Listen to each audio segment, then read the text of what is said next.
we can hear you and all that good stuff. I can absolutely see and hear all of you. I am so sorry about my camera. It is still a mess. I apologize. All right. Well, as long as you can see and hear us, that's all good. And we'll use the slides when we get to your portion. All right. What do you think, Jordan? Are we at critical mass? Yes, I think we're good to go. Thanks. All right. Well, welcome everybody. Appreciate you all taking the time to join us today for the YHDP community kickoff meeting. And I will, maybe we can mute everybody. So if you're not on mute, will you mute yourself, or maybe Jordan will come around and mute you just for feedback. We are recording the call.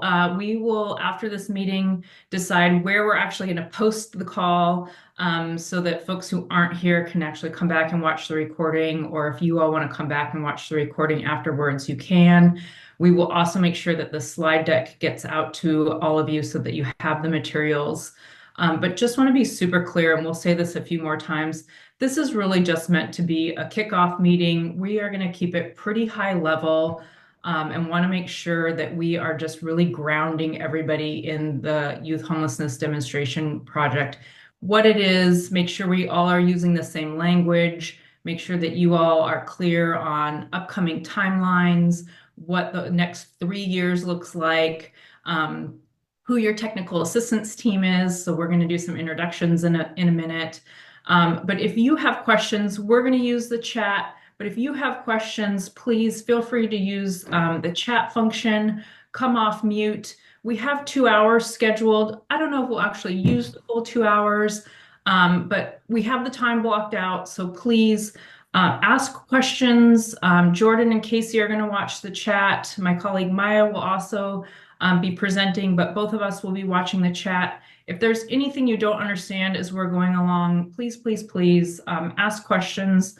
Again, we really want to make sure that you all are feeling comfortable with the language that we're using around the project, and that you're understanding the timelines, and that when we get to the end, that you're understanding the next steps. So with that, Jordan, will you take us to the next slide so I can let people know what we're going to do together? So we're just going to do some introductions. We are going to do so introductions of ourselves, who's in the room. We're going to do introduction of the Youth Homeless Demonstration Project. So really, we just want to talk to you about the awards that your communities received. So we have brought both of your continuums of care together, so both the balance of state and then Ada County. We want to talk to you a little bit about what the technical assistance looks like for the next 3 years. We want to make sure that you all know what YHDP is. We want to talk about the timeline, again, so that you're all comfortable with what needs to happen, when it will happen locally, what has to go to Housing and Urban Development, HUD. We're going to talk acronyms too, so that's going to be one of our slides. And look, I'm already talking in code. We're going to try not to talk in code. We're going to talk about the coordinated community plan and all of the components that have to go into that. And that's really going to be the work that your communities are doing that we're going to help walk you through. And then Charlotte and Jordan are here to talk about the Youth Action Board and youth engagement. Thanks, Maya. See, she's good. She's in the chat already with TA, technical assistance. And then we're going to talk a little bit about how the funds can actually be used and the eligible populations. And this is where I think most people are probably going to want to dive into the weeds. Again, we're going to keep it high level because we are going to really, as we come on site and as we have more meetings with you all, we are going to really get into the weeds of how the dollars can actually be used, what kind of special allowances you all have with these funds. But again, we just want to start getting your wheels turning of how these dollars can be used. And then again, you have ask questions as we go, but at the end, we'll have time for questions too. All right, next slide, please, Jordan. All right, so we're just going to introduce ourselves, and then we're going to turn it to you to use the chat to introduce yourselves because there's so many of you here. I'm Emily Nolan. I use she, her pronouns. I identify as white. I am one of your technical assistance providers with CSH. So I do some of the programmatic TA. So I will be with your community for the next 3 years. And I'm based in Seattle. I have been Wow, I've done TA for YHDP pretty much for every round. I think round 6 is the only round that I haven't been involved with. So, seen a lot in lots of different communities, and have been able to work in small rural communities and large urban communities, and super excited to be working in Idaho. And I'll ask my colleague Maya to introduce herself. Thanks, Emily. Hello, everyone. Good morning. It's great to be with you today. My name is Maya Bateria. I use she, her pronouns as well. Identify as white, and I'm based in Austin, Texas. I am a senior program manager with CSH, which is the programmatic TA provider for both Balance of State and Ada County, as well as for the Youth Homelessness Systems Improvement project, YESI, which I am also working with your communities on. So lots of youth homelessness stuff in Idaho. That's very exciting. I'm on the youth homelessness TA team at CSH. And before that, worked for the Continuum of Care Lead Agency here in Austin, which was a round one YHDP community. So back in oh my goodness, when was that? 2017, Emily, something like that. A while back. So it's great to be with you all today. Could we go to the next slide, please, Jordan? And then have everyone introduce yourselves as well in the chat, as Emily mentioned. So please share your name, your pronouns if you'd like, and share with us if you want to as well. Also optional, what is a strength or a passion or an interest that you can bring to efforts to address youth homelessness in this community? And we'll just give folks a moment to put those introductions into the chat. While you do that, I want to just kind of address why we recommend introducing your name and your pronouns in introductions, especially in a space like this where it's, statewide. There's 50 people on this Zoom right now. I presume we don't all know each other. And so it's just a way of kind of reminding ourselves not to make any assumptions about the gender of people we don't know based on things like name or voice or a face on a screen, even in person, a face in person. We all have pronouns or what we ask people to use to refer to us when they don't use our name, like he went to the bathroom, he'll be right back. And it's just a way to remind ourselves to be respectful of people's identities and not make any assumptions about people we don't know. And I see some introductions in the chat. Thanks, everybody. While you continue to do that, we're going to move on, Jordan, if you can, to some acronyms. This is a short list, as Emily said and showed you already. There are a lot of acronyms in this line of work, and I will continue to try to make sure if any come up that aren't on the screen right now, that I just put them in the chat to define. But I wanted to just lift up a few that come up a lot. The first one was on our title slide. That is YHDP, the Youth Homelessness Demonstration Program. Another one that will be brought up shortly is the YAB, or the Youth Action Board, the COC, or the Continuum of Care, the CCP, which is the Coordinated Community Plan, HUD, which is the U.S. Department of Housing and Urban Development, and USACH, which is the U.S. Interagency Council on Homelessness. Good morning. I'll be right with you later. All right, and I will pass it back over to Emily to give a brief introduction on YHDP.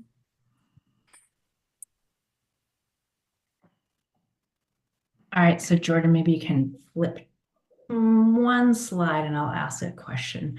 All right, so before we get going on what this whole shebang is, maybe a thumbs up emoji or just really quickly in the chat. Have you heard of YHDP? Do you know what YHDP is? Do you know why you're here today?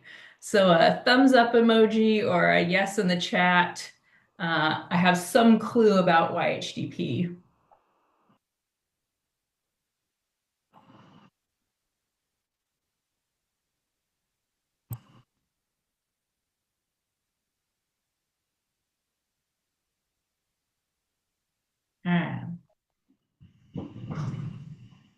Anybody who wants to come off mute or oh, not really. Okay, Donna. Okay, look, you guys are ahead of me. Nampa Family Justice Center, I appreciate it. You all were my next question. No, I don't know what it is. Not really. Don't know why I'm here. Great. All right, so we're going to give you the kind of the rundown and the scoop. So next slide, Jordan, and we'll get going. So first, a huge congratulations to both of your communities. So first, I'll just tell you, you all are unique in that we're doing this as a combined community call and kickoff call. Most of the time when we're doing this for one community. You all are unique in that both your balance of state and Ada County, so your whole state is covered at the same time. So we're really operating in kind of doing two separate coordinated community plans. There's two separate funding awards. But we recognize that so many of your partners, you all are covering the same state, you're working with the same young people, your cross systems partners, so your education, child welfare, behavioral health, you're really working, you're covering both the balance of state continuum of care, and you're also working with Ada County continuum of care. So we thought it was better to do one call. So I'm going to talk about both of your communities in this call. But first of all, a huge congratulations. Your communities were 2 of 14 that were awarded in round 8 of YHDP. So there's been 7 rounds before you all, as you can see from this map. It's really little, you can't quite see. But these are all of the other communities around the country that have been awarded before you all. So the one thing I like to point out with this is it's great that you are round 8 because we have had 7 rounds to test, try, learn, push, and I say push a lot with HUD, and Amy is on, your dedicated desk officer is on, and we'll have her come off mute and introduce herself in a minute. But so really the 7 rounds that have gone before you all have laid a great pathway for how we have conversations, the work that we do. They've really blazed the trail for some of the flexibilities that HUD now allows you to do with these dollars. And we have a great learning community. So you have all of these other communities across the country that we get to pull from folks who have already done so much of this work and are really willing to share with you all about what works, what doesn't work, and are willing to be thought partners with you. So just wanted to highlight the other communities across the country. So wanted to highlight the awards that you all received. So Idaho Balance of State, you all received $3.8 million, and Ada County, you received $3.2 million. And we will get to what this means a little bit later, what it means moving forward. But I looked at both of your continuum of care overall awards. These are, for what you already get for both communities, these are huge awards for your community. So I hope that you all, folks that helped get these awards, feel super proud of the work that you've done. And for everybody else, you should be really excited about what these dollars mean for your communities and for young people. This is just phenomenal. All right, Jordan, on to the next. All right, so the technical assistance team, I just want you to know, so Maya and I are here from CSH. We are 2 of the 3 programmatic TA folks that are going to be working with you. Our other colleague, Austin, is actually on the ground in Hawaii this week, so she can't join, but she will also be on point working with us. So the programmatic TA, we're really the folks that are helping walk you through all of the work that has to happen for the next 3 years. We're helping with your coordinated community plan. We're helping you with project design. We're helping with what HUD will allow you to do with the dollars, helping you figure out where's the unique fun things that you can do, and also making sure that you're following rules and regulations that the federal government has. And again, I said this, you get us for 3 years. And then there's other pieces of the technical assistance. So you also have dedicated technical assistance that is just focused on youth. And so Laura is with your communities, and she's already met with some of the folks in your community, but she will also be working with the young people and the youth action boards. So she's a great resource, and she'll be around for the next year to 2 years.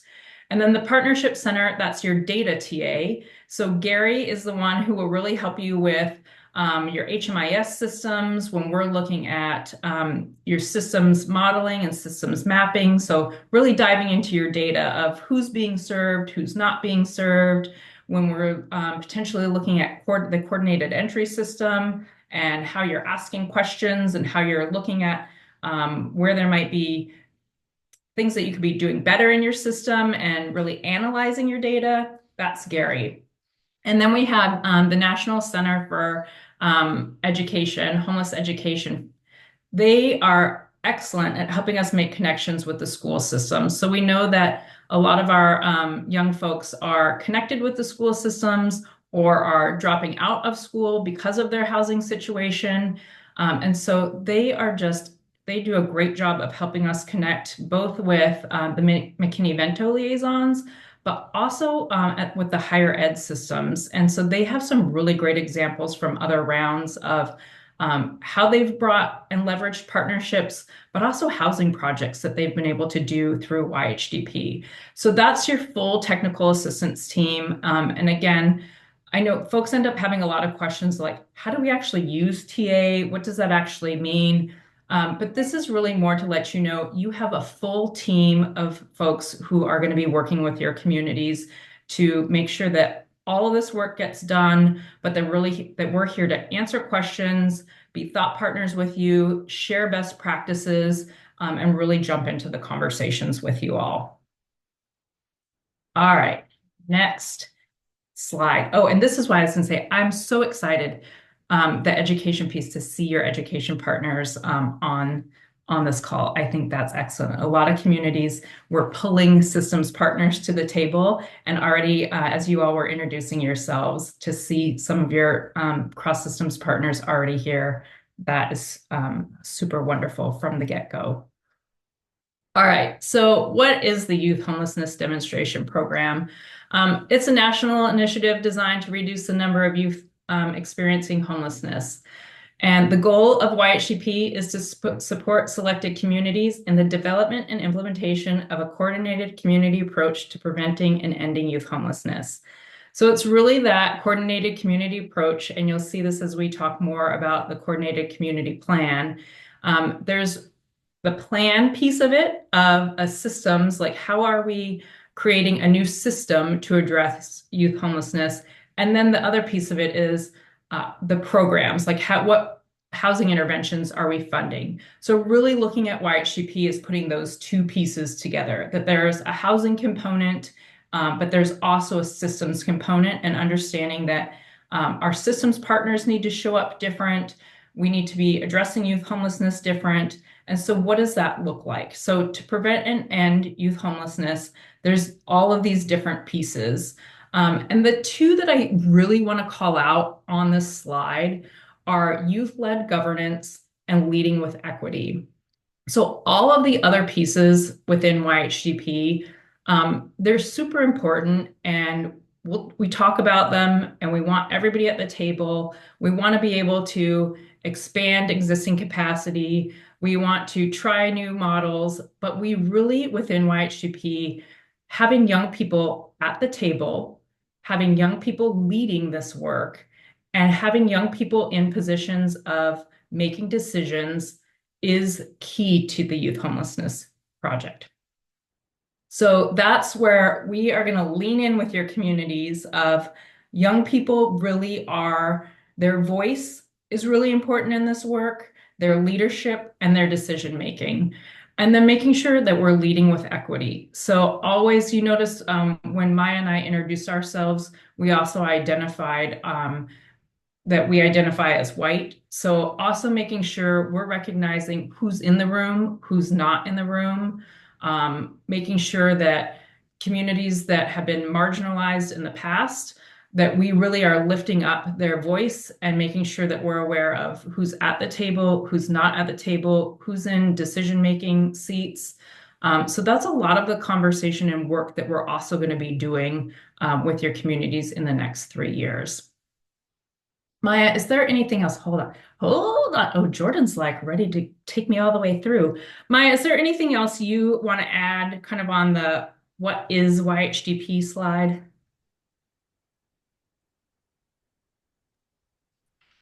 No, I think you covered it.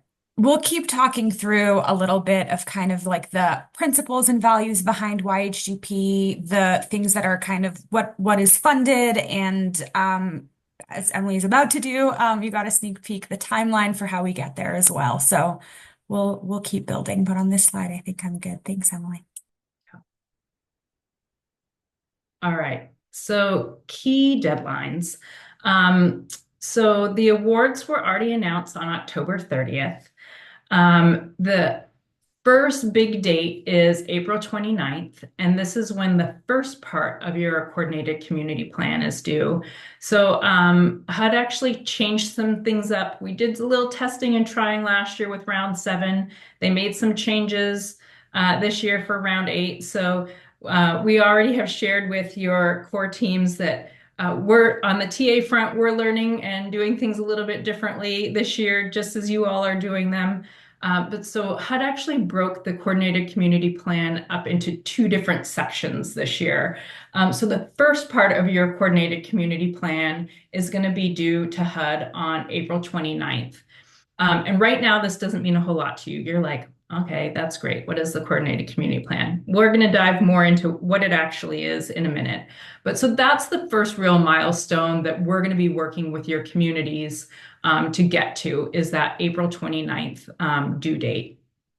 So this is where you all are probably, most of you are going to be invited back to work sessions that we're doing or meetings that we're having, either virtual meetings, on-site meetings, but this is where we really need the community's input, your best thinking, the history that you all have, and then your vision of where you all want to go in your communities, of what could look differently, what can you do differently. And again, this is where your youth action boards and young people will also be heavily involved. One of the components of YHDP is all of these pieces actually have to be approved by your youth action board before they're submitted to HUD. So that first part of the community coordinated plan actually has to be approved by the YAB before it gets submitted. So they will be a part of all of the work that we do, but they'll also be decision makers to be able to say, yes, we approve this to be submitted to HUD. And then why we're doing the coordinated community plan, at a part of this, so I said there's that systems planning piece, and then there's also, I talked about the 3.8 and the $3.2 million. There's also a piece where we're going to have to start working with your communities to actually do the request for proposal on how the dollars go out into the community. So as we're working on the coordinated community plan, we're also going to be working with your communities to start running the competitive request for proposal plan. So that submission will happen along the way. So you all as a community will start to select which organizations get funded. And those awards and who you all select has to be into HUD by July 1st. So that's another piece where your youth action board also has to approve any projects that are selected and are reviewed and go to HUD. So I just want to keep being super clear that this is all of YHDP, youth-led, youth decision-making. Young people are going to be involved all along the way. So the decision around the coordinated community plan, the decision around where the dollars go in the community, they're going to be a part of all of that, and they are the decision makers. And we are going to talk a lot, as you'll see as we get into the coordinated community plan too, around governance, decision making. So there will be a lot of work done around those pieces. So July 1st is another key date. And then we're going to move to August 1st, and that's when the second part of your coordinated community plan is due. So I just want to highlight that between now and April might seem like we have a lot of time to get work done. But between April and that August 1st date, things are going to move pretty quickly. So there is a ton of work that we need to get done. There will be a lot of conversations in the community about, again, the components of the coordinated community plan and the funding for the dollars. And then the next key date is September 30th. And so that's really when all of those projects, so the dollars that are awarded, September 30th is when all of the grant agreements will be executed between HUD and the YHDP recipients. So any projects that are getting dollars through YHDP, that's when your contracts will be executed with HUD. And then October 1st is the first start date for YHDP projects. So I just also want to be clear, timeline. Folks oftentimes are like, wait, when are these dollars actually coming into the community? Why do we have to wait so long? So you can see it's almost a year from the time that the YHDP awards were announced until the actual start date for the projects. And so that really is that phase of doing the coordinated community plan and then running the RFP process. All right, so I'm going to stop there and see if anybody has questions, if anybody wants to come off mute or put in the chat any questions about anything that we've said so far or around the timeline.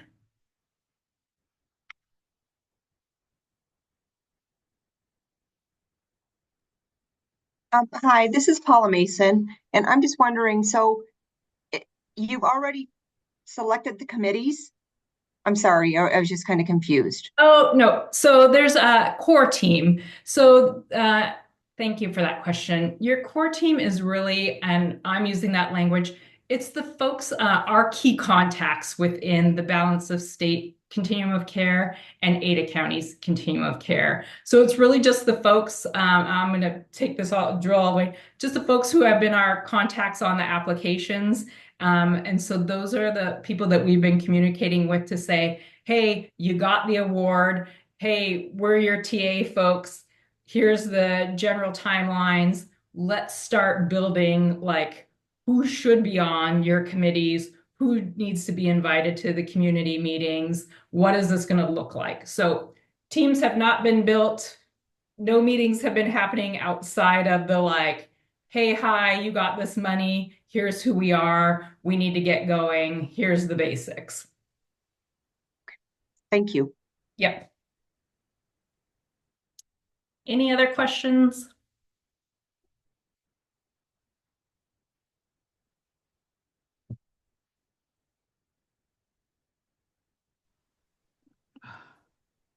All right, Jordan, next slide.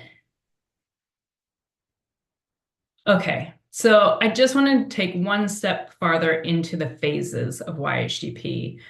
So what I just showed you was that first year sort of timeline and key dates. I just also want to lay out the three kind of phases, or, I've talked about we're around the technical assistance for 3 years. So really, I like to think about YHDP in kind of these three different buckets or three phases of work. And that first one is really the planning phase. And so this is really when we're talking about youth collaboration. What does governance look like?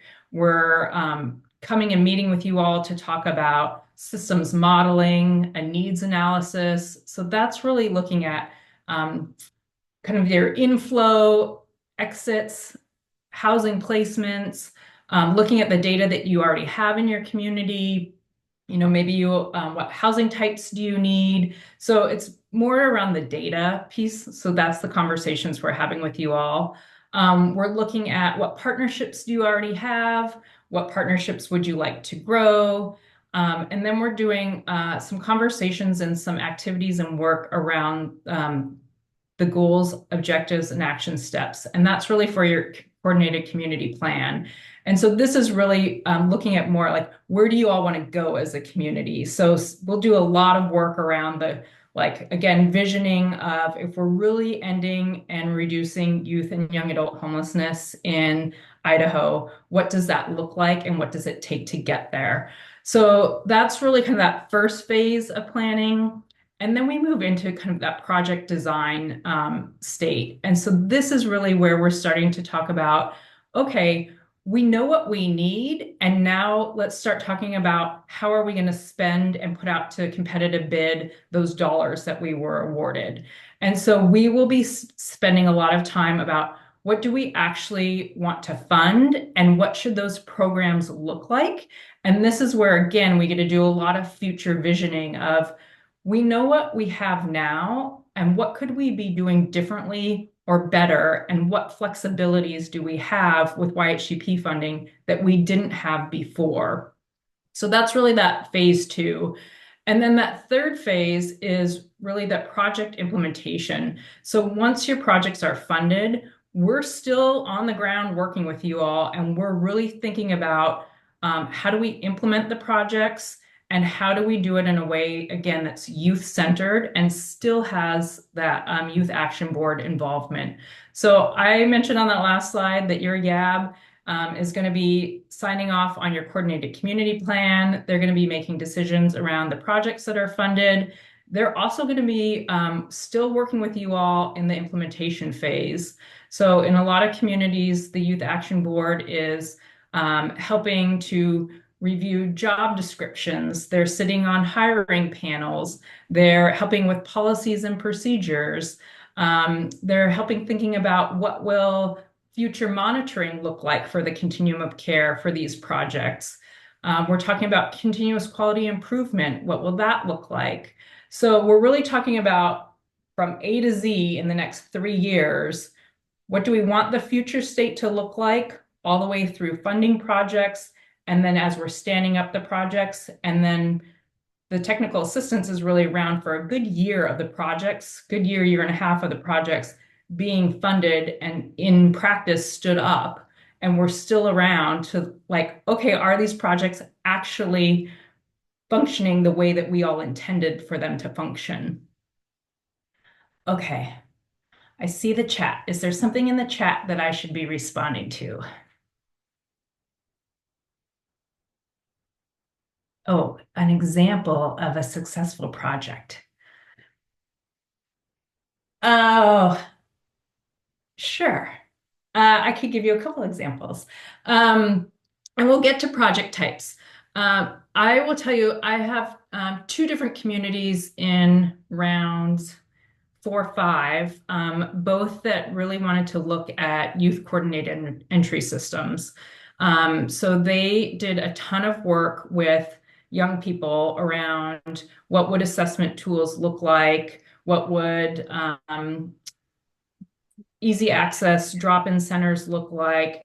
And so they really were able to come back together and talk about what did street outreach look like and how did that work with their coordinated entry system, and really pared down questions that they were asking, simplified the referral process, and then were able to work with their housing providers to really create a more streamlined and low barrier way for young people to access their housing resources. So instead of young people having to go through coordinated entry system with all other populations, they really were able to pull it out, get really targeted and specific in what was going to work for young people. And then we're able to pair that with their outreach projects to say, like, we need to be much more intentional about how we were doing outreach and the conversations we're having with young people and where we're actually going to engage young people. And so really flipped how they thought about coordinated entry. And actually both communities saw a rise in the number of young people they were serving, but were also able to track their data of housing placements and how quickly they were able to house young people, and then the stability into those projects. So that's just a quick one, but we will for sure talk a lot more about different housing types, different projects that were funded, and what works in other communities and what you all can learn from. All right. Next slide, Jordan.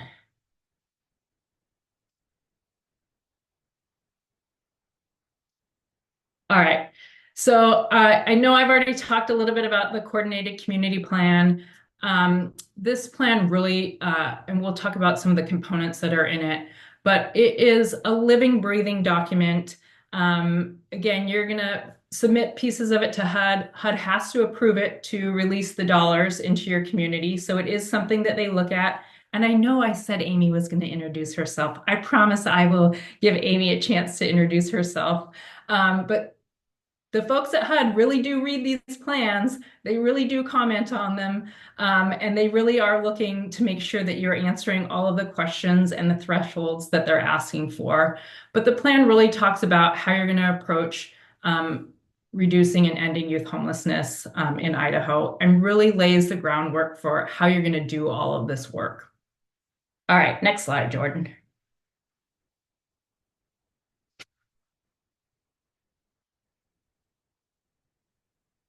Uh-oh. Are you still there, Jordan? Oh, she told me she was going to step away, so maybe she thought I was going to talk a lot longer than I was going to talk. All right, here's what I'm going to tell you. I'm going to keep talking about what the coordinated community plan is, and then when Jordan comes back, you can see on the next slide the different components of it. And again, we are going to talk about the coordinated community plan until you all are sick of hearing about the coordinated community plan. The different pieces of it, and one of the things that I, again, love about you all being round 8 is we actually have a full template for what you need to fill out for your coordinated community plan and all of the thresholds. So all of the requirements that HUD is looking for. So this is one of the things that you all don't have to create from scratch. Obviously, you're all going to have the community conversation. Oh, yay, there it is. You all are going to have the community conversation. You all are going to come up with what works for your continuum of care, what works for your local communities. But on the technical assistance side, we're going to help walk you through all of these conversations. We have activities for all of these conversations.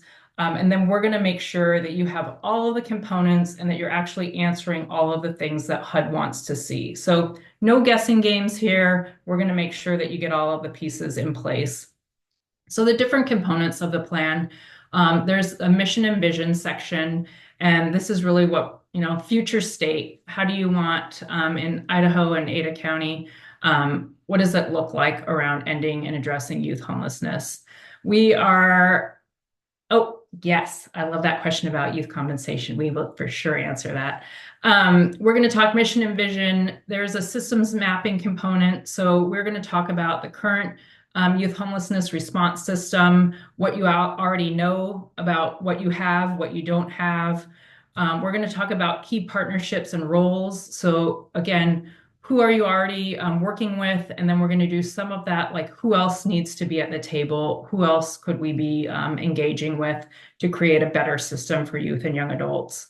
That governance structure that I mentioned, we're going to talk a little bit about that and drill down around the Youth Action Board governance and what their decision-making looks like. Then we're also going to talk about it within the YHDP work. How are we actually making decisions within all of this work that has to happen? So both within the coordinated community plan, within the RFP structure, and then moving forward as this all gets submitted to HUD, what does that look like? So we're going to have all of that written down. And then in a lot of communities, it starts to bleed into that third circle around your continuum of care. And so a lot of communities actually go back and look at how are they making decisions within their community continuum of care, and how are young people embedded into formal decision-making roles. So those are pieces that we'll be talking about.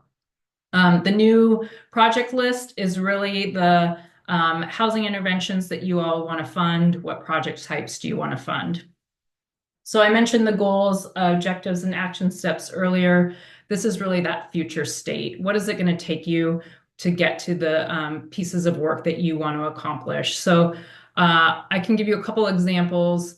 I had a community recently that said they wanted to create youth hotline. So they already have a hotline, but they wanted to add a youth component to it. So it was really coming up with how could they add youth staffing to a crisis line that they already had. They also had a 10-day drop policy within the education system that the young people wanted to see if they could work with the school district to change. So after 10 days of a young person not being in school, they were automatically dropped out of the school. And so not only was it affecting young people that were experiencing housing instability, it also was affecting other young people. So they were able to kind of come together as a coalition, and they actually have met with the school board twice, and are starting to figure out how they can change that policy. So just two quick examples of things that might end up in your goals section. And then the last three pieces really are your signatures. So there are 4 or 5 needed signatures that have to go into your coordinated community plan. So your youth action board, your COC, your child welfare system needs to sign off, but we'll make sure you have all the right folks signing off on your plan. And then your description around youth recruitment and integration. So this is really where we're going to be working with the YAB, your Youth Action Board, around how are they recruiting young people to come and join the Youth Action Board? How are they doing the work? And then how are they really integrating into all of this work that we've talked about? So we're not creating something that's a separate system for young people. This isn't, hey, we're going to do the work and then we're going to go ask young people what they think about the work that we did. But this is a really like, how is it all blended together? How are we all working together? So that's a newer piece. So that was something that HUD actually added last year. So I feel really good about how we're actually going to work with your community to do that piece this year. And then the last newer piece is the Continuous Quality Improvement Plan, the CQI plan. So this is something that HUD also, it used to be a kind of a nice to have, or they said, oh, you should have a continuous quality improvement plan. This is something that this year and in your application was required, but this is something that HUD is now going to be looking for, that you actually do have to have a continuous quality improvement plan, and to say what you're actually going to do to really come back and not just monitor your projects and monitor the work that you're doing, but what are you going to put in place so that you're actually improving on those pieces. So that was a whole lot of information. And like I said in the beginning, this is all just to level set. We will be talking about your coordinated community plan over and over and over and over again. We will be on site breaking down each of these components. We will be doing virtual meetings with you. We will have one-on-one meetings with folks if you need more information. But just to let you know, there is a lot that goes into this, into the YHDP, and this is all the pieces that go into the CCP. So it does go to HUD. I just want to be super clear about that. It does go to HUD. Amy does read it. And it is a living, breathing document. I have communities that go back and refresh it. You will use it as something, so after your projects are funded, so again, I'll come back to, there's the systems piece, your coordinated community plan, and then your projects piece that you fund. So in that implementation phase, we're still going to be working with the projects that you fund, but we're also going to be working with all of you around the goals that you laid out in your coordinated community plan. So we will still be working with you all on the systems pieces. So this coordinated community plan, again, is something that we're going to keep coming back to and keep checking in on. Are we still as a community doing this work? And what needs to happen to achieve the goals that you've laid out in this plan? Okay, so I'm going to answer the YAB. Well, let's wait on the YAB compensation question until we get to the YAB section. So we will hit that question. All right, I'm going to stop talking. Whew, and Maya's going to pick it up. Awesome. Thanks, Emily. So I want to take a second to kind of zoom further up a little bit and think about the kind of principles that underlie the YHDP program in general.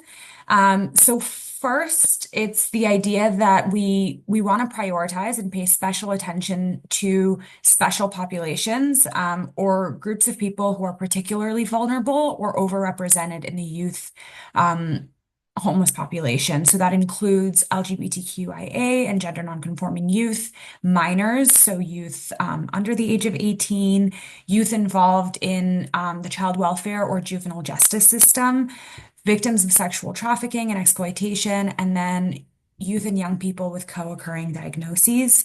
These are folks we know are extra vulnerable. Everyone's vulnerable when they experience homelessness, but are have these additional vulnerabilities and potentially overrepresentation in the homeless population.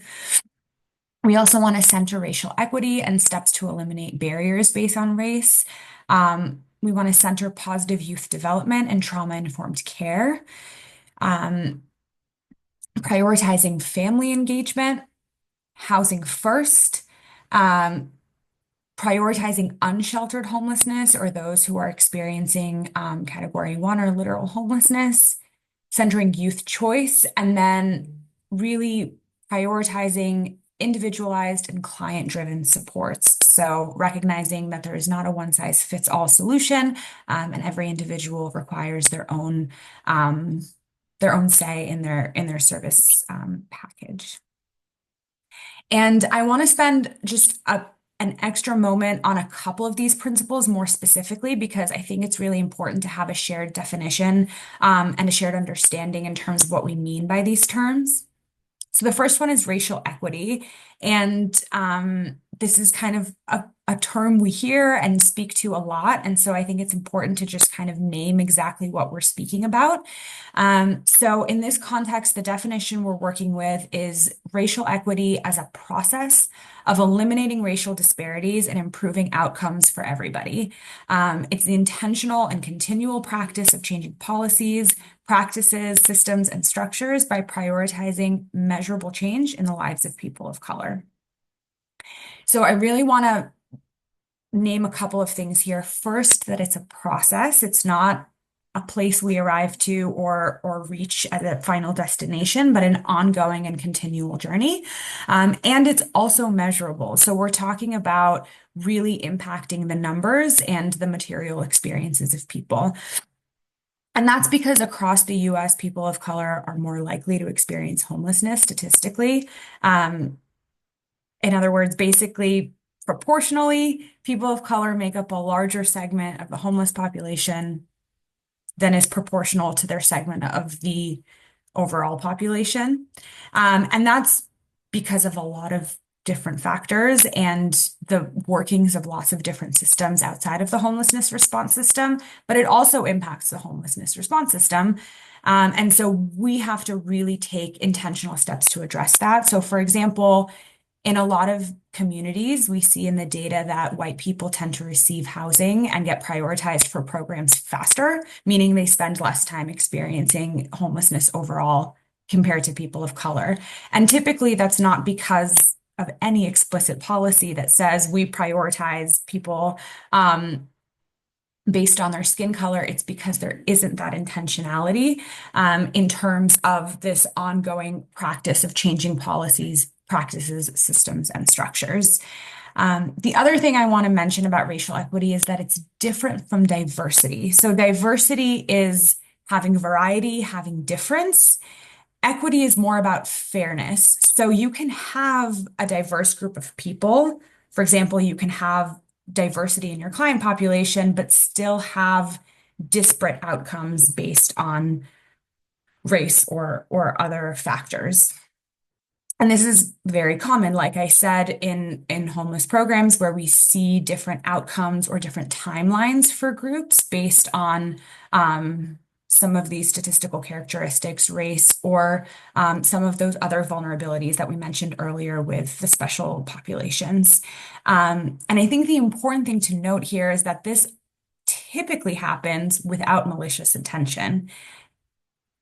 Which is why it's extra important to be specific with the intentionality towards racial equity, because otherwise, without that specific intentionality, we sometimes see kind of unfair or disparate outcomes and inequities.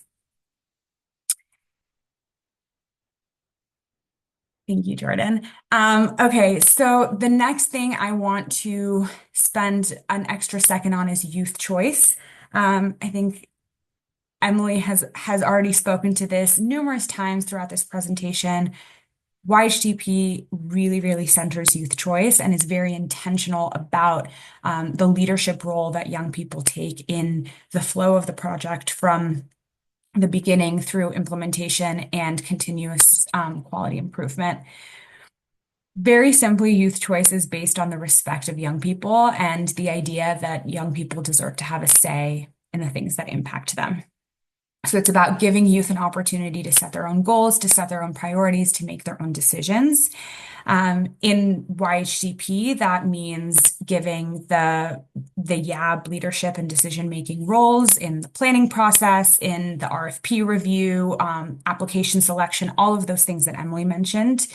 In YHDP-funded programs, that looks like letting youth self-identify their household composition, select which services they'd like to participate in and to what extent, choose where they'd like to live, where they'd like to work, if they want to go to school, things like that. Youth choice is a really important mechanism to combat adultism, both in policy and in practice and how we treat young people. And it's a foundational component of authentic youth engagement, which is kind of another primary tenet of YHDP and something we'll continue to talk more about in future meetings. So I want to define adultism as well. It's a system of privileged attitudes and behaviors that adults have over those of young people, similar to other kind of attitudes and behaviors. It's not always intentional and it's not always something we notice. It's something that's very ingrained in us that kind of adults know better than young people and therefore are entitled to act on their behalf or without their knowledge, without their consent, or without their agreement. So again, in order to kind of combat that kind of internalized belief, we really want to be intentional about centering young people's voices and choices in the decision-making processes that shape the YHDP process. Can we go to the next slide, please? Thanks, Jordan. So we've been talking a lot, and I want to take a moment after going through, especially this last principle of youth choice, to take a moment to give you all a chance to think about youth choice and adultism and how that's showed up for you in your lives when you were a young adult, or if you are currently a young adult. What skills or knowledge have you gained between the ages of 18 to 24-ish or under the age of 24 that helped to get you where you are today? And how could you help provide those opportunities to build those skills or knowledge to young people now? The other question we want to think about is, what was something that an older adult did or said to you, or a way that you were treated by older adults during this time when you were under the age of 24 that felt icky, that was unhelpful, that felt dismissive or disrespectful? And how did it impact you? How did it make you feel? So I want to give folks a moment to think about that and reflect, and maybe share in the chat anything that comes up for you, or if you'd like to come off mute or raise your hand and share an answer to either or both of these questions before we transition to the next step, which is talking a bit more about the Youth Action Board and youth engagement.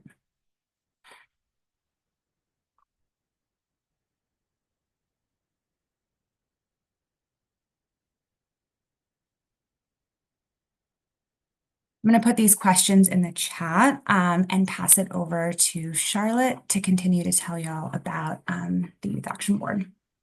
We actually, sorry, I was sidebar chatting Amy, who is your dedicated desk officer, and she has to hop off. So I want to make sure, because I said her name so many times, that you all got to do a name and a face, and that she gets to introduce herself, because she is an important piece of this puzzle. And then we can move to the YAB. And then that will also give you time on those reflection questions. Put them in the chat, write them down. Maybe in a month from now, you'll feel like sharing. All right, Amy, who are you? Tell the people who you are, what you do. Thanks, Emily. My name's Amy, and I work for HUD in the Office of Special Needs Assistance, which is the office that administers the YHDP program.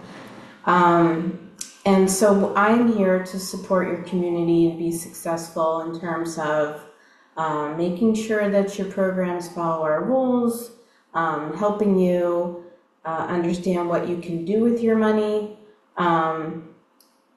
Basically similar to that of the TA folks, but the TA folks can do it much better than I can because they've been on the ground with communities and working to get them through this process. But if you have any questions about your funds, you definitely come to me if you have any questions about this process, and if you're just not sure about something, you can come to me. I'm going to pop my email in the chat. I just want to reiterate what you've heard so far. So a couple of things in terms of centering youth voice and youth choice, that is an absolute critical piece of this process. It is one of the things that makes the YHDP program very unique. You have an opportunity by getting new funding to your community to do things differently than you've done them before. And so we want to see you really lean into that process.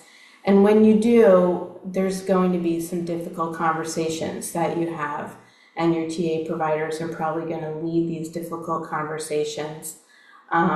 We don't want these things to just be checked off so that you can say you finished them or you looked at them and now you're ready to get the money. They are really significant things that we want you to authentically dig into.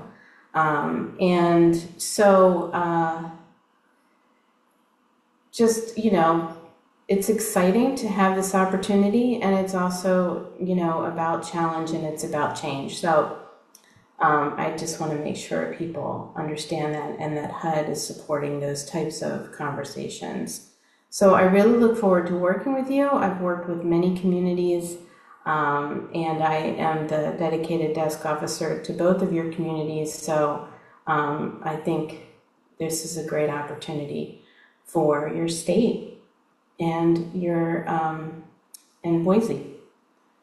What else should I say, Emily? Anything else? No, I think that's good. But Amy's being humble. I was over the moon when we saw that we had Amy as your dedicated desk officer. I got to work with her when I was assigned to Baltimore, and she helped unwind some super complicated, and then helped support me in Spokane with some even more super complicated. So she is the one we want for super complicated and all the hard stuff. And she's always my checks and balances when I'm like, oh, I don't know if HUD's really going to let us do that. So she's super amazing and awesome, and we are very, very lucky to have her as the dedicated desk officer. So thanks, Amy. I'm glad that you could hop on and join today. Thank you. All right, with that, Charlotte, we are ready and excited to hear about the Youth Action Board. Hi, before we begin, I just wanted to make sure everyone can hear me clearly before I start. Yeah? Okay. Yep, you sound great. Thank you.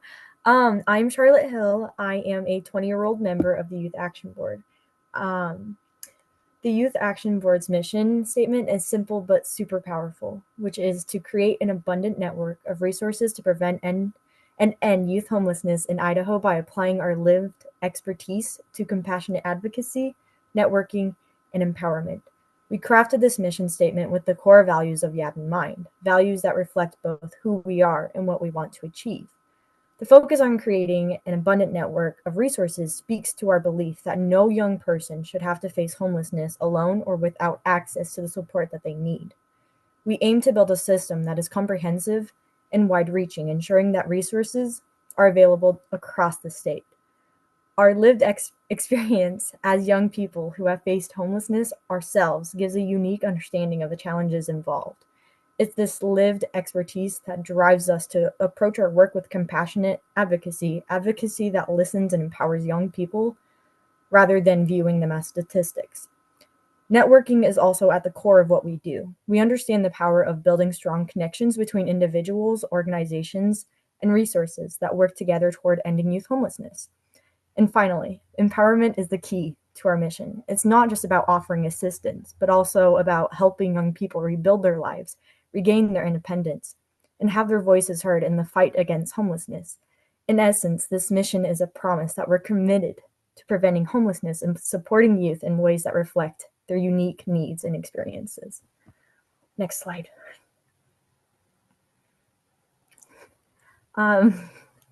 The Idaho Youth Action Board, or YAB, is a self-governed subcommittee of Engaging Idaho, made up of individuals aged 18 to 24 with past or current lived experience of homelessness. This unique perspective allows us to approach our work with authenticity and real-world understanding. Currently, we have 4 members: 1, Lewiston, myself, Region 1, 1 in Post Falls, which is Region 5, 1 in Twin Falls, Region 2, and 1 in Boise, Region 7. While we're proud of all the work that we've done as a small team, we're actively seeking out new members across the state to expand our reach and bring in more diverse voices. If you know anyone who might be interested in joining, we'd love to hear from them. Together, we can continue to make a meaningful impact on youth homelessness in Idaho. Next slide. I don't have that slide, so I think That's that's okay. I've got you, Charlotte. Yeah, Charlotte asked me to kind of step in here and give a little bit of context for YAB history.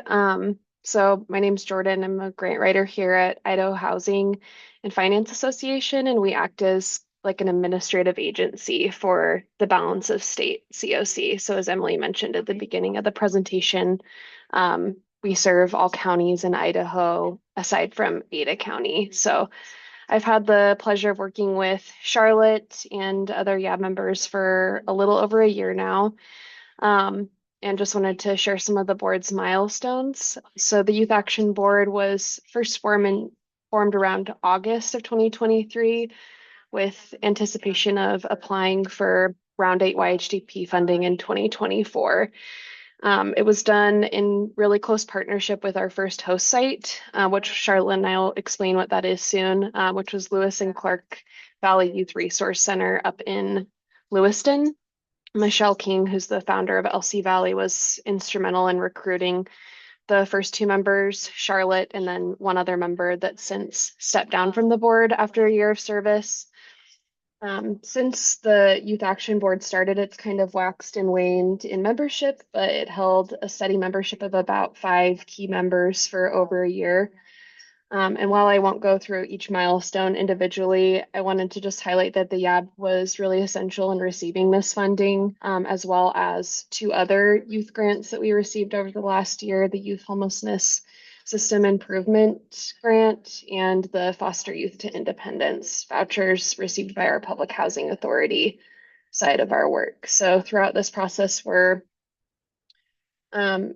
historically, we were only able to afford compensating the members for a once a month meeting, which made it really challenging to follow one of the values and principles that has been talked about a lot in this meeting, which is having all youth efforts be centered and youth initiated. But the YAB was key in each step of project design for all of these grants. So I want to thank Charlotte and all of our other YAB members, both past and present, because they were deeply involved in the project design and the grant drafting through every single step. So this grant will kind of allow us to continue to involve these youth on a deeper level, which is great. So I'll highlight a couple milestones, including the creation of their mission and vision, which Charlotte did a great job explaining exactly how that was built, which took many months and a lot of hard work. They designed their own logo to give them an ethos with our community. They elected a representative to attend the Balance of State strategic planning session to ensure that youth voice was included in Idaho Housing's continuum of care yearly goal setting process. They designed all system improvement projects under the YESI grant. They helped draft the YHDP by providing a bunch of excerpts of their lived experience stories. They redefined priorities for our continuum in general as things evolved, and now they're going to be at the center of this YHDP process. So just wanted to highlight that everyone in this group has, because they've experienced homelessness as a youth, just having them kind of walk along this process with us and helping identify partners that they receive services from during their lived experience has really been key. I'll hand it back over to Charlotte for this next one, I believe, or maybe it's Emily. This one's mine. So we are currently recruiting new members for the Youth Action Board across Idaho with the goal of adding up to 3 members for each region. To be eligible, individuals must be between the ages of 18 to 24 and have lived experience with homelessness. Being a member of the Youth Action Board isn't just about making a difference, it's also being compensated for your time and effort. Members receive a $35 stipend for attending our hour-long meetings, which occur about twice a month. One on Zoom and the other one at a host site. Additionally, there are opportunities for extra compensation each month, for sure. If you know someone with lived experience who might be interested in joining, we encourage you to reach out. They can contact Nancy, who is not here today, I don't believe, at nancyt@ihfa.org or visit the website below for more information and to apply.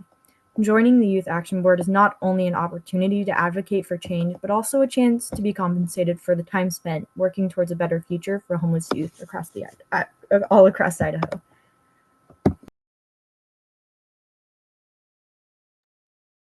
Thanks, Charlotte. And we'll send out this slide deck as well too with everyone's contact info, as Emily mentioned. So no need to write it down frantically.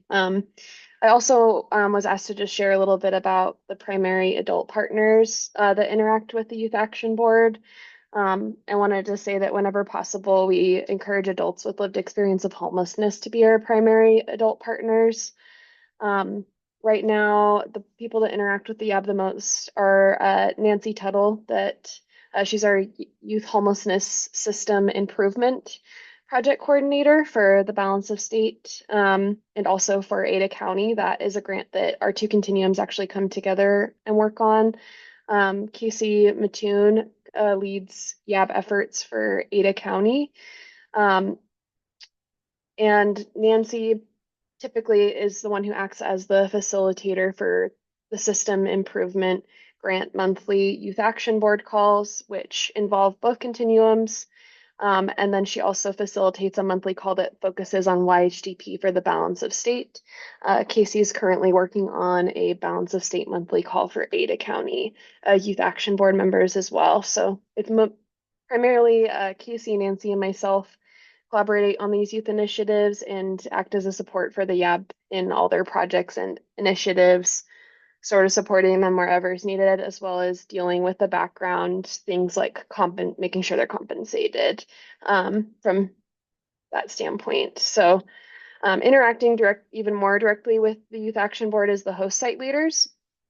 Host site leaders are volunteers in the community that have capacity to provide a physical space for the YAB members in each region to be able to access that statewide Zoom call twice a month. But the host sites only have the physical meeting for one of those 2 monthly meetings. So as I mentioned before, though there's the one statewide YAB meeting that focuses on more macro level improvements and involves both COCs, and then the other monthly meeting is specific to each continuum of care.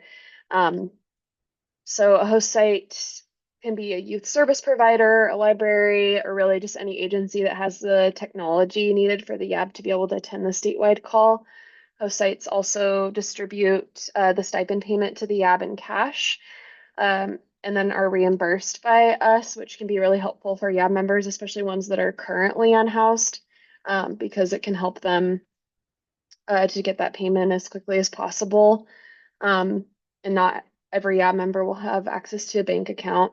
They also coordinate and pick up a shared meal for the YAB members to have in their individual regions so that they can have the face-to-face interaction with the YAB members that are closest proximity to them. So it gives them a chance to connect face-to-face with other YAB members in their geographic area, and then they can access the technology for the call. Currently, we've had people raise their hands to fill these roles over the last year. However, not every host site has members in their region yet. So if you're interested in helping with recruitment, if you serve youth and young adults that have experienced homelessness in that 18 to 24 range and you haven't already been in touch with Nancy, please reach out to her because we're looking for people to kind of help recruit for those boards right now. We can recruit up to 21 members. So having only 4 currently, we could definitely use community support on that. All right, I'm gonna triple and double plug, I guess quadruple plug what Jordan just said around recruitment for young people. You've heard us talk about really this work being led by young people, all of those different places, the coordinated community plan, your grant awards, knowing that young people are decision makers in all of this work. We do really want to make sure that there is representation from all over your state with young people, and that it's not just 3 or 4 young people that are being asked to show up and represent the voices of all young people. So please, if you have young people that you think would be interested, again, all cross systems. So if you are an education partner and you think there are young people that you're working with that would be interested, if you represent the child welfare system or juvenile justice system, you know, young people that have been involved in other systems too, their voices, we'd love to hear them and have them at the table too. They're going to be super valuable for their perspective and experiences for some of these conversations. The other plug, yes, the money, always compensated. Young people always are compensated for their time. And I think one of the things we've learned in YHDP when we started, folks used to think, oh, well, if we just feed young people, if they show up for a meeting, we'll order pizza and that's good enough. Yep, nope, we've moved past that. Or it was, you know, oh, we'll just do the Target gift card. Yep, nope, we've moved past that too. So we're compensating young people. They're getting paid for their time, just like the rest of us are getting paid for our time to be at the table and participating. One of the things that your youth TA provider, Laura, will work with, also with the YAB, is around helping them have a conversation with each other of how do they want to compensate themselves? What sort of structure works for them? So a lot of times the funding structure or stipend structure has been created by older adults. And then as YABs are formed, it's the, well, here's what you're going to get paid. So part of this work also is really working with the young people to govern themselves and to come up with what works for themselves. And making decisions within their group of how do we actually want to pay ourselves and what works for how we're spending our time. And that the piece of that also comes along with transparency into the budget and money that they have available to them. So when we talk a little bit more about the YHDP, the planning grant dollars, there is money through YHDP that is specifically can be used to support YAB engagement. So stipends, travel to these meetings, the technology. So if a young person needs a cell phone or Wi-Fi plan to be able to participate in all of these activities, like those are things that we can talk about. How do we actually make sure that young people, again, back to that kind of equity piece that Maya talked about too, of like, how are we making sure that young people can actually show up, participate, and engage, and that we can get young people to the table? So I just wanted to like call out all of those pieces. It looks different in every community, but that there are resources available to support young people to be engaged in this work. This also is a place where we start to draw on other community partners of who else has resources available to support the work. I'll just quickly share my I have a community, Bend, Oregon, Central Oregon.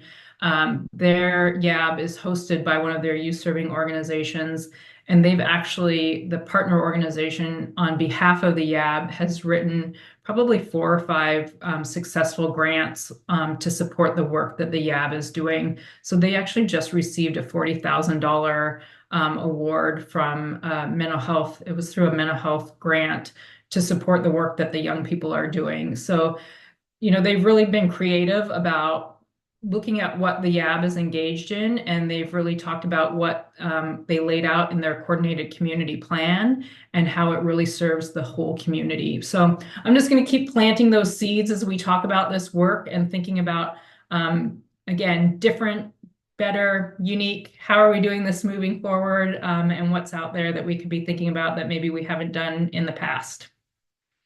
Okay. The money. Everybody wants to know about the money. Where are the exciting stuff? The money.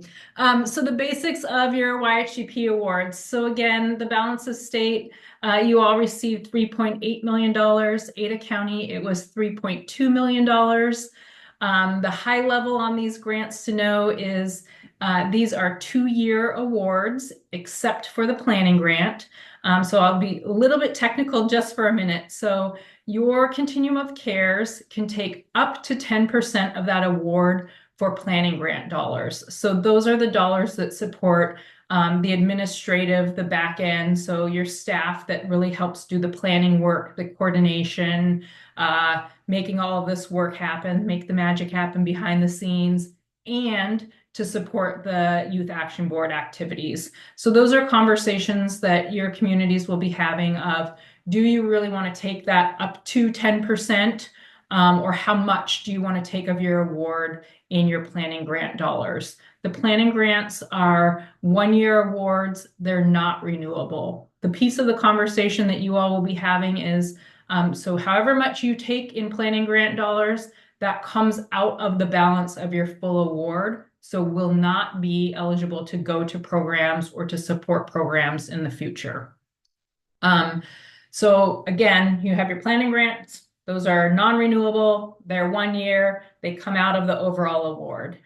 Then the award, so what you take and you decide, yep, that's what we're putting out for the competitive bid. Those are 2-year awards. So whoever's awarded YHDP funds in that first round, those awards will be for 2 years. And then the dollars at the end of this demonstration project roll into your continuum of care funding. So this, when I said at the beginning of this that this was a super exciting thing for your communities, is these dollars don't go away at the end of this demonstration project. I mean, unless something super catastrophe related happens, and it's not going to happen. Amy's not going to let it happen. We're not going to let it happen. But these dollars will stay in your communities forever and ever, which is awesome. So again, that's why we're like super excited that you have this money and it will always be there for your continuum of care. The other piece to know is, and something that HUD changed last year, is at least 50% of all your projects that you submit have to be for housing programs. So difference is housing project versus street outreach or HMIS or coordinated entry. So again, we'll get all into specifics as we keep going through this work, but I just wanted to highlight that change if folks have been paying attention to YHDP over the years. All right, next slide. All right, so who can be served with YHDP? Again, really high level. We are looking at anyone under the age of 25. So if you have a young person who is 24 when they enroll in a YHDP project and then turns 25, they can still be served by a YHDP project. You wouldn't disenroll them after they earned or after they turned 25. So under the age of 25, and they meet HUD's definition of homelessness. So I just dropped in the chat, what is HUD's definition of homelessness? So it's the categories 1, 2, 4. So it's the literal homelessness, imminent loss of housing or fleeing violence or other life-threatening conditions.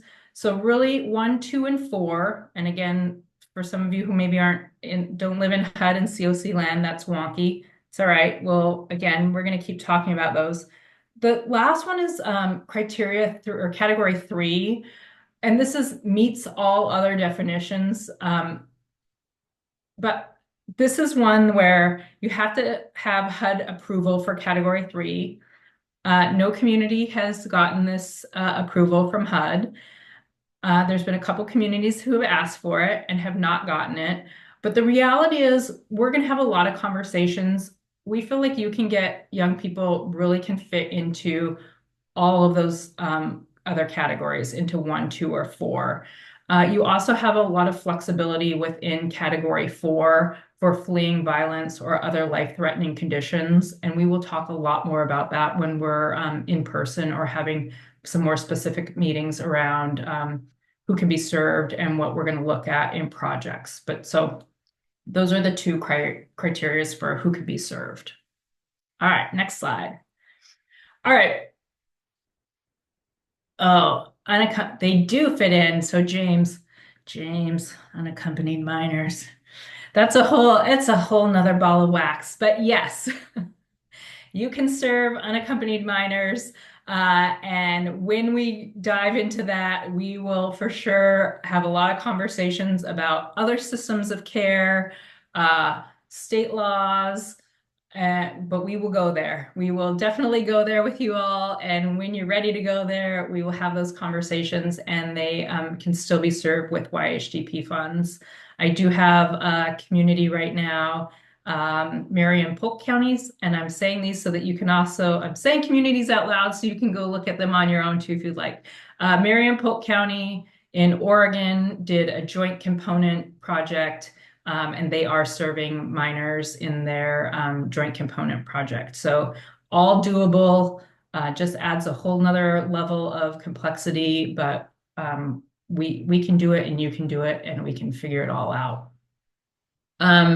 So what can you do with your awards when we keep talking about housing types or housing interventions? What can be funded? You can fund permanent supportive housing. You can fund rapid rehousing. You can do a joint component. So that's your transitional housing and rapid rehousing together. You can do just transitional housing. You can do your supportive services only. So that's like your street outreach projects. You can fund coordinated entry. You could also do HMIS. And then, as I mentioned before, the planning dollars. So your planning grant. So I will just say, and this is where we want to highlight, and what we're going to really want to think about is that 50%, at least 50% needing to go for housing. So in past rounds, and why HUD did this is they saw a lot of communities that put a lot of dollars into that supportive services only. So a lot of street outreach programs and a lot of coordinated entry systems, and not a lot into actual housing or housing units. And so that's why HUD really said, no, hey, we're trying to create housing and housing stability for young people. So we'll have some more of those conversations, but just really wanted to highlight that these are the types of things that you can fund. Is there a cap of funding per project? So take me to the next slide, Jordan.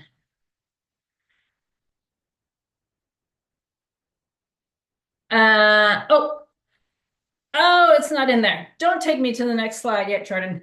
No, there's not a cap. So you actually, within those dollars that you all got, and when we talked about that project list, so as we do our work through the coordinated community plan, part of what you all as a community are going to decide is which of these types of projects do you want to fund, and how much of those awards do you want to put into each of those project types. And so you as a community, your community may say, and I'm just going to make up numbers, you may say, we want to put $2 million for rapid rehousing, and I'm going to keep my numbers simple, and $1 million for supportive services only. And then you're going to put that out to bid, and you'll see how many projects come in for rapid rehousing. And then as a community, you're going to decide, your request for proposal committee will select however many projects they're going to select. So you may say that within your RFP process, you may drill down and say, we're only going to do, 3 projects, and this is how much we're doing for rapid rehousing. Or you may say, we're going to put all $3.8 million for permanent supportive housing, and there's 2 projects that came in, and great, those are the 2 projects. Or you could say I'm going to use Ada County, out of our $3.2 million, we're going to do rapid rehousing, a joint component, and permanent supportive housing, and we end up funding 7 projects.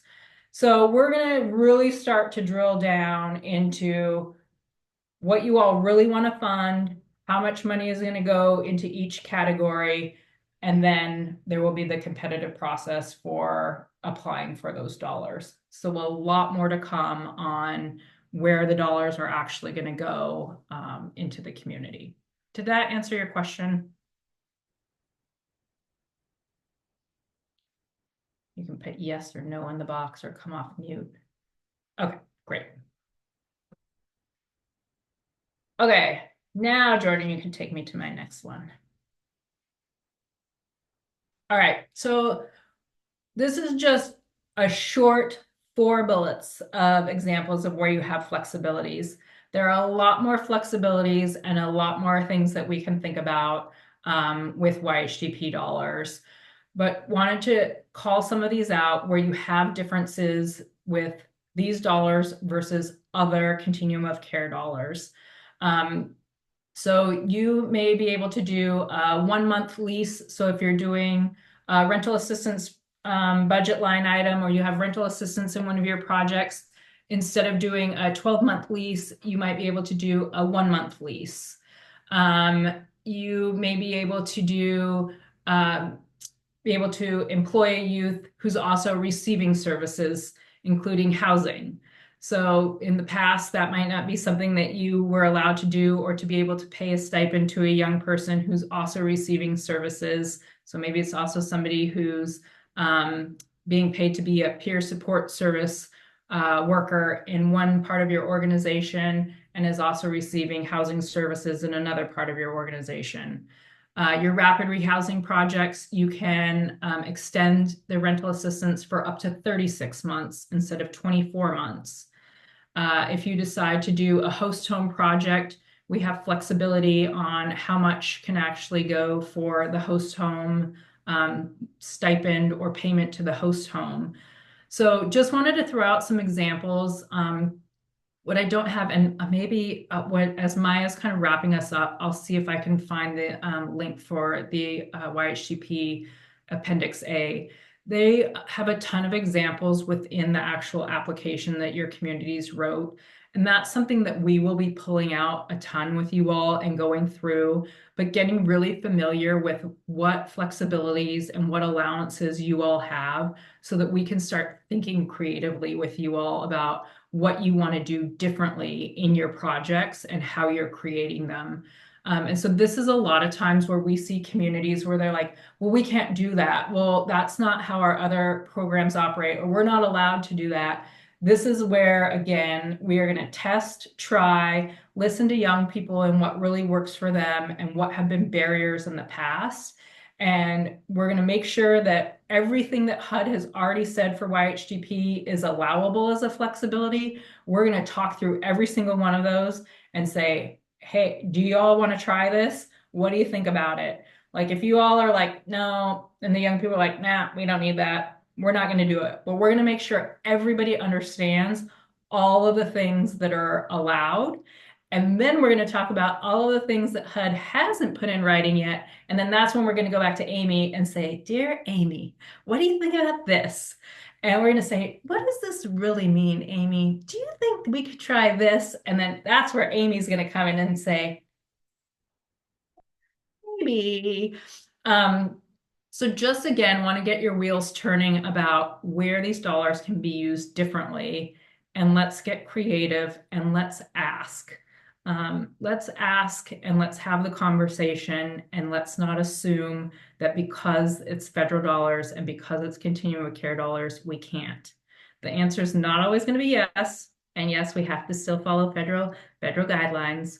But I would rather you ask and let's see what we can do than not ask. Oh, yes, Cynthia. Yes, we have, I mean, there's now what, probably, I'm going to make up a number, 180 communities that have had YHDP. And there's a whole rural cohort of YHDP communities. So we will make sure that we are getting connected, and you all have connections with all of the folks that are, yes, doing the rural, doing the small, what's worked for them. We have tons of examples, and we'll make sure that you're connected. Okay, I'm going to pass it to Maya, and I'll keep looking back at the chat. Yes, I think there's some more questions that we can walk through in the chat around eligible costs and program types. So I saw a question around the definition of the different types of housing. I'm not sure if right now is the time to walk through every single intervention type, but that is something that we will continue to talk about. And as Jordan put in the chat, we can include more information and links to the HUD Exchange that has binders and a ton of resources on each of these program types in the slide deck when we send it out. There was also question, Emily, I'm not sure if you have any thoughts on this. In terms of supportive services and rapid rehousing, what are some of the services we can provide to those clients fleeing domestic violence? Oh, you know what we are going to do? I was just going to put in the chat. We are going to be on site in January, and we are going to dive farther into all of the housing types and all of the services. So we will get there. We can do, these are great questions and will help us actually know kind of the next virtual sessions that we can do with you all, and then on site. But we will for sure do deeper dive into all of that of housing types and then the services that we can do. And I appreciate the DV questions, domestic violence questions already, and we will start pulling that and make sure that we have some good examples ready for you all. So I'd like to ask the question. Thanks so much for this information, Emily, Maya, Jordan, and Amy. I'm a little confused and need some clarity. With this particular grant, you mentioned that thus far with the YAP, we have 3 regions. What regions, one, are we missing outside of the requirement of them being homeless or have experienced homelessness? Is that over a 5-year period? Is that recent? Does it matter the length of time? That 18 to 24-year-old has been homeless? Like, what is the qualifications for that? And what is the process that you guys are currently going through for recruitment throughout the state to help areas like mine that's totally rural, get those youth involved? So we have an OBW grant that we're working to have our youth facilitate groups and talk about the work that we do. On another hand, what we find is that 18 to 24-year-old being new to domestic violence is a little bit more difficult to house them because they've never been on their own. They've been surfing, excuse me.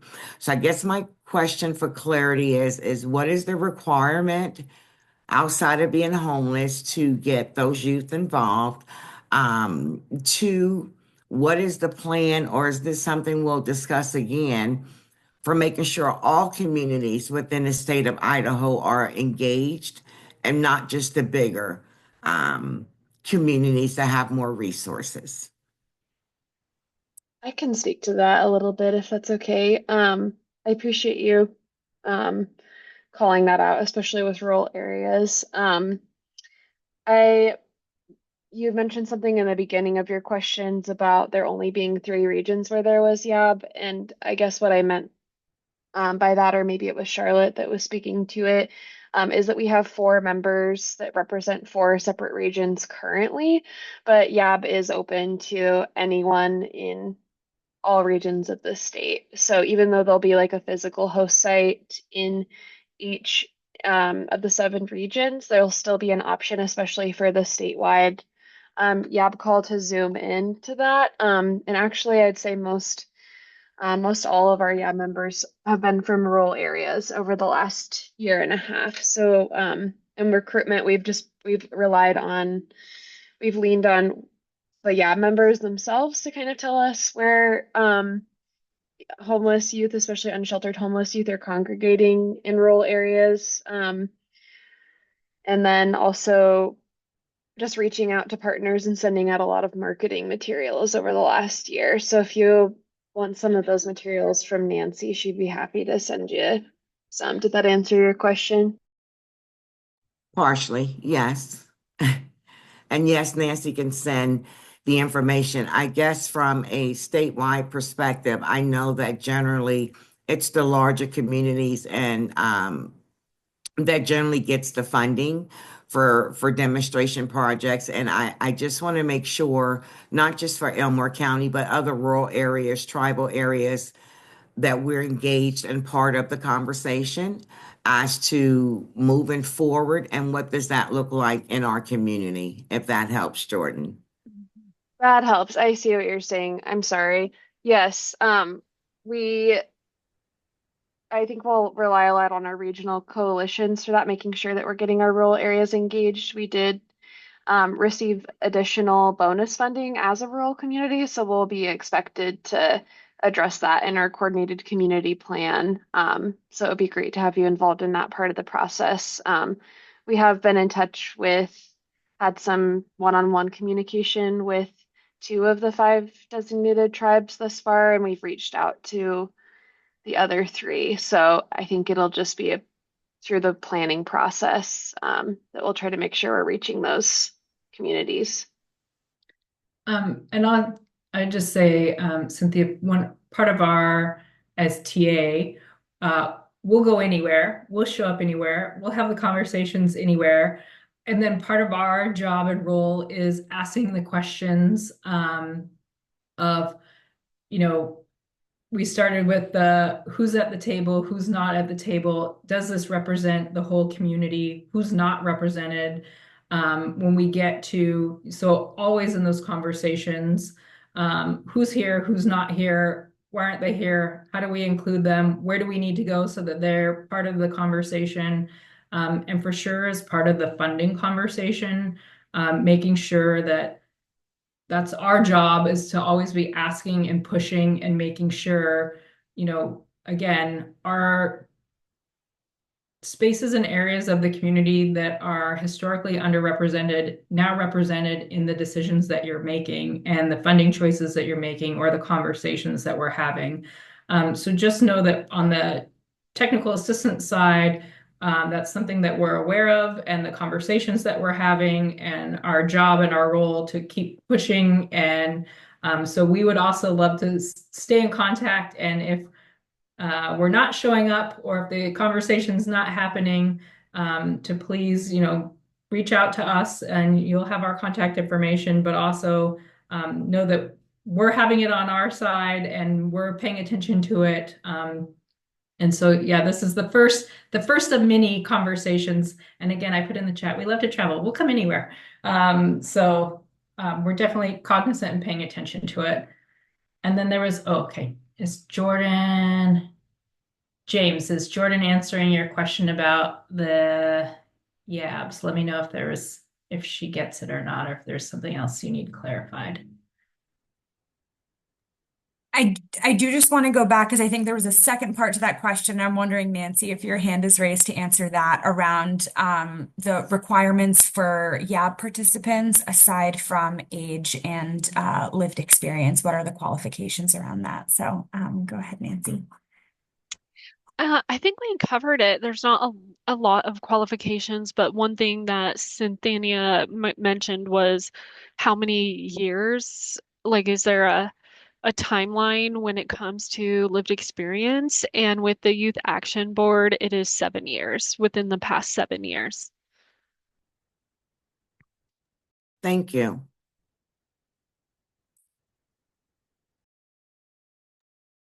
Thanks, Nancy. Any other questions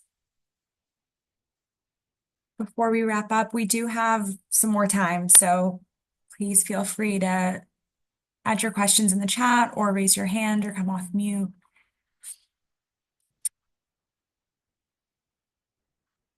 All right. Well, I'm sure that more questions will come up. So if we could go to the next slide, please.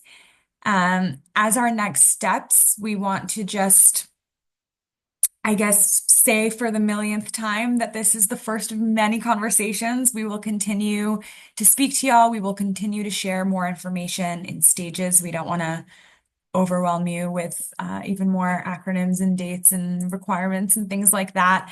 So as Amy reiterated in the chat as well, the next step primarily is focusing on the CCP, the Coordinated Community Plan. We will continue to answer all your questions about eligible costs and program types and all of those things, but really we're focusing on the CCP for the next few weeks and months. So keep your eyes peeled for more information to come on that, more conversations around youth choice and youth engagement and all of that. And yeah, Jordan, if you could move to the last slide. As I said, I'm sure more questions will pop up both in your heads and on your teams when you communicate with them about everything you heard here, your thoughts and ideas for next steps for your community. So if you have any questions or would like to follow up, this is the contact information for Casey for our Path Home in Ada County and for Jordan, who you met here today on screen for the balance of state. And again, that will be included in the follow-up materials as well on this slide. So no need to scramble. And I just saw can we send other examples of what other states are doing? And Jordan will send you on the HUD.gov site. There's a YHDP page, and it actually has all of the other communities that have been awarded YHDP dollars. They have all of the past coordinated community plans. Don't go read them all. I mean, unless you're like super excited to go read them all. But all, like everybody who's done this before you, their information is out there on their plans. It has kind of the types of things they wanted to fund. It doesn't then have what they funded. But yes, we will be sharing tons of information coming up about what other communities are doing. There also are community calls, around 8 community call that as we kind of get into this, more of you will be engaged with. So there will be community calls that you all will be engaged with where you can learn from your peers that are part of round 8. They generally have folks come and speak that have been part of previous rounds. As I mentioned, there's a rural cohort that meets, so we will make sure that you all are plugged into that. There's also a community call that happens within the youth space. They're changing that up a little bit this year and having it's youth-led, and they're also encouraging adult partners to come. So as that gets going, we will also make sure folks are invited to that. One of the things that we often hear, and I like to be super transparent, is there's too much information, there's too many calendar invites, there's too many emails. So we're also trying to slow roll some of the information so that we don't scare everybody off. But I appreciate all the questions, and we're taking notes, and we will make sure that you all are getting more information and more resources, and that we are doing this in the kind of in the right stepped way so that we're getting the coordinated community plan done, we're having those conversations, and that when it's time to get to the funding pieces, we will absolutely dig into all of the funding pieces and what you all can do. And I just really want to thank you all for coming. I was super impressed when I saw the RSVP list. When all of you actually logged on at the beginning, I was a little surprised. I was like, there's no way everybody's going to show up. And that the majority of you hung through the full 2 hours. So I just really appreciate everybody's time, the questions, the participation. We are very much looking forward to meeting you all in person, working with your communities, and I can't wait for you to meet the rest of the technical assistance team. And I know that they were super bummed that they couldn't be here today. So looking forward to seeing you all and meeting you all and doing this work together.